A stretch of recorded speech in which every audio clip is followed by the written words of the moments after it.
What's going on, gamers? Agent Bistry here. Just want to chat with you guys about some things that are going on recently.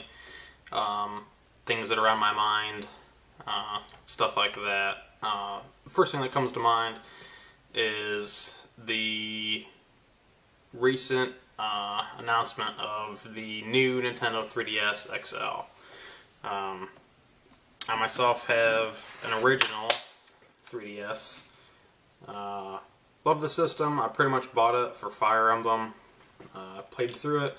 Fantastic game. If you haven't played Fire Emblem Awakening, you really need to, especially if you're a fan of tactical RPGs.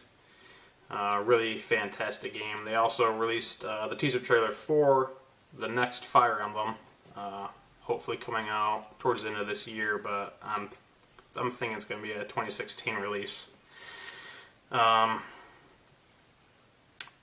The new 3DS XL. Pretty excited about it. They've added some new features to it. They have added a C-stick, which will go about right here. They changed the start and select buttons over here. The power button is now down here. This little Wi-Fi switch is gone. They changed the volume slider up here. The 3D slider is still up here on the upper screen.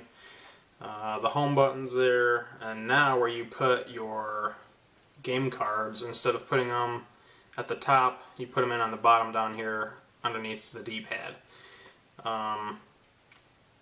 They also are changing the SD cards. It's not going to be micro SD, which doesn't really bother me that much, and they're really cheap. You can probably get a 32 gigabyte one for $20 or less, depending on what brand and where you buy them from. So that's not really too big of an inconvenience. Right now I have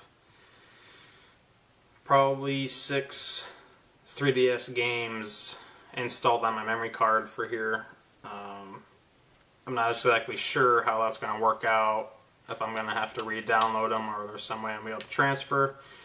Hopefully there is some way you can transfer, because it took a while for a couple of the major games to download. The reason I'm so excited about this new 3DS is it's an XL. I've never had an XL. The original 3DS was always kind of small for me, so I'm really looking forward to having the XL, so it's bigger. The screen's almost twice the size of the original 3DS. And I noticed, as you can see, you might recognize the menu. I was playing Mega Man 2, trying to get into some old school games, old school Castlevania, Mega Man, go back to Mario's and all that kind of stuff. And on the 3DS, the original, it's too small, honestly. So I'm really looking forward to replaying those games on the new 3DS XL. So that should be pretty awesome. They also announced Majora's Mask 3D, which is coming out the same day the new 3DS is coming out, which is February 13th. Some other improvements they added: there's faster processing, you can load games a lot faster, and the 3D technology of the new 3DS itself is way better. I know, like, for this, you'd have to turn it up, the slider, and you'd have to play it like this, which can get uncomfortable easily. And honestly, I never use the 3D function at all because it's so awkward to use it. With the new technology in the new 3DS, it actually tracks your face. So if you're playing, you kind of bounce around a little bit, you tilt your 3DS or whatever, the light beams for the 3D adjust themselves so you maintain that awesome 3D feel, which I'm looking forward to because I never really experienced the 3D that much in the 3DS, so hopefully it'll be way better, more improved. So looking forward to that. Quick plug. I gotta give it up to these guys because they rock. I'm huge fans of them. They're my heroes. Colin Moriarty and Greg Miller from IGN joined up with Tim Geddes and Nick Scarpino. They quit IGN. They're doing their own thing called Kinda Funny and Kinda Funny Games. You can find them on YouTube. Kind of funny games. Go check them out. They have some awesome content. Talk about everything from movies, comic books, video games, predictions for the future, what their favorite games are. They're doing Let's Plays. They're just awesome guys, funny as hell. Check them out. They also have a Patreon page. I'm not too familiar with what Patreon's all about. I think it's like a subscription-based kind of thing where you pick a certain tier of how much you want to give them per month, and it helps them out. You know, they quit their jobs. This is what they're doing full time now, what I'm doing right now. So it's pretty awesome. Those guys are freaking hilarious, and you check them out. Let's see, some stuff that I recently picked up on my Vita. I just downloaded the Ratchet Clank collection and Disgaea 4 on my Vita. Haven't played Disgaea 4 yet outside of the demo, so looking forward to playing a little bit of that this weekend. Started playing Ratchet Clank last night. Pretty fun game so far. I never got the chance to play them on the PS2 and so forth, so I'm really looking forward to playing through the whole series. Fun game so far. Definitely recommend checking it out. Got them on the cheap. There's a PlayStation Anniversary sale going on PSN. So if you're a PlayStation Plus member, you should definitely check it out. If you don't keep up with the PlayStation blog, they got some good sales going on this week for the PlayStation Store. And even if you're not a member of PlayStation Plus, there's some really good deals. So definitely check it out. Go to the PlayStation blog or just go to the store and just check it out firsthand.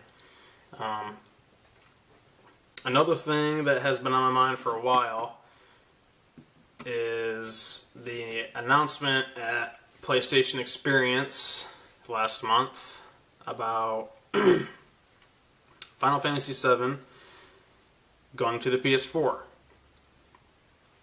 And when I first saw the announcement and the article, I couldn't believe it.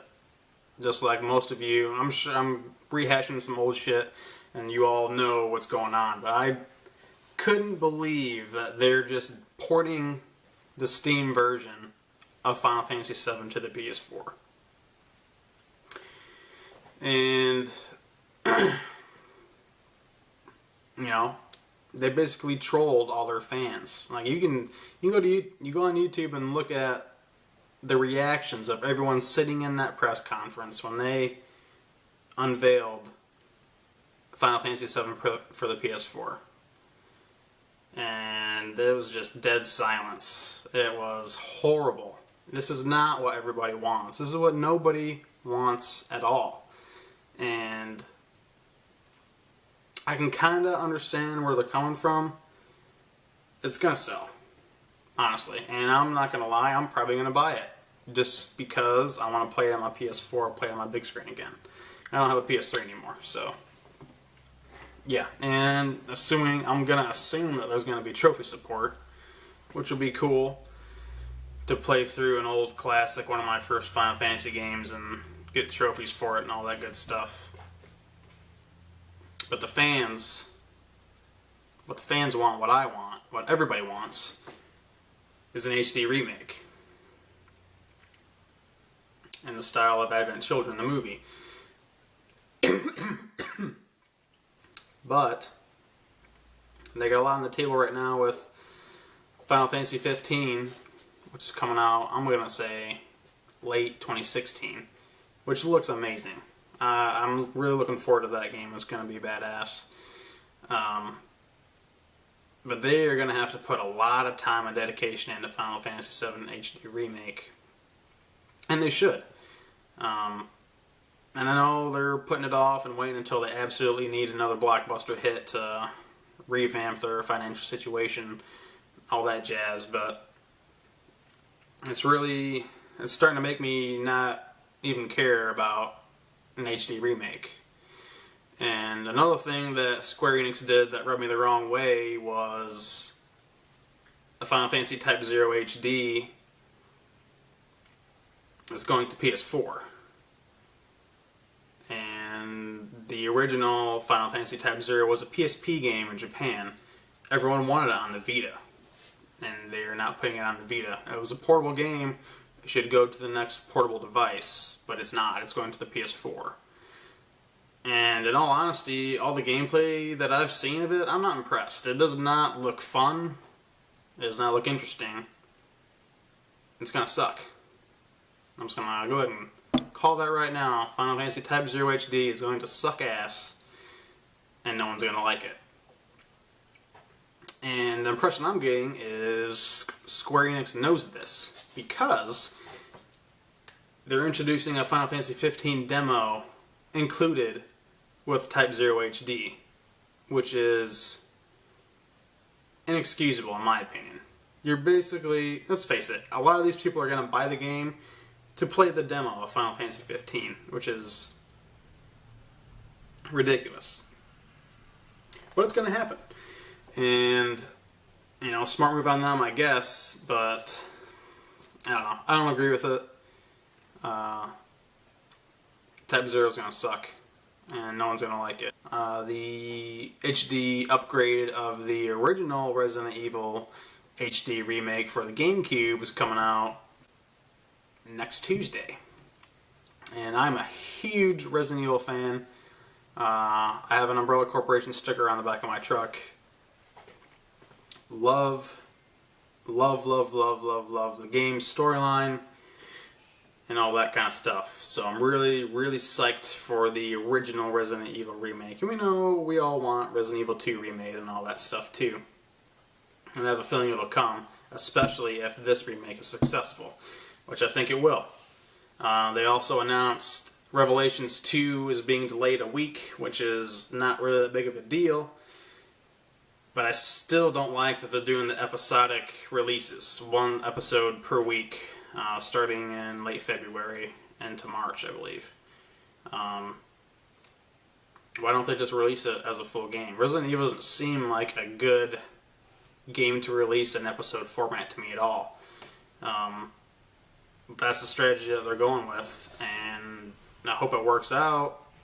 I don't think it's going to, because it's going to turn some people off, like me. I want to play through the whole thing at once. I don't want to play for a couple hours and have to wait till next week to continue on.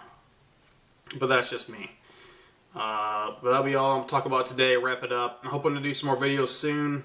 I got a lot of things on my plate right now.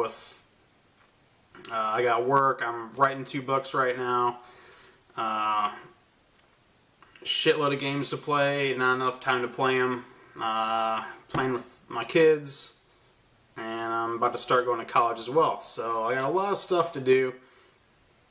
Hoping to do some more gameplay videos, reviews, what have you. Leave some comments below, guys. We've got the conversations going on about everything I talked about today, and you all just keep on gaming. Take it easy.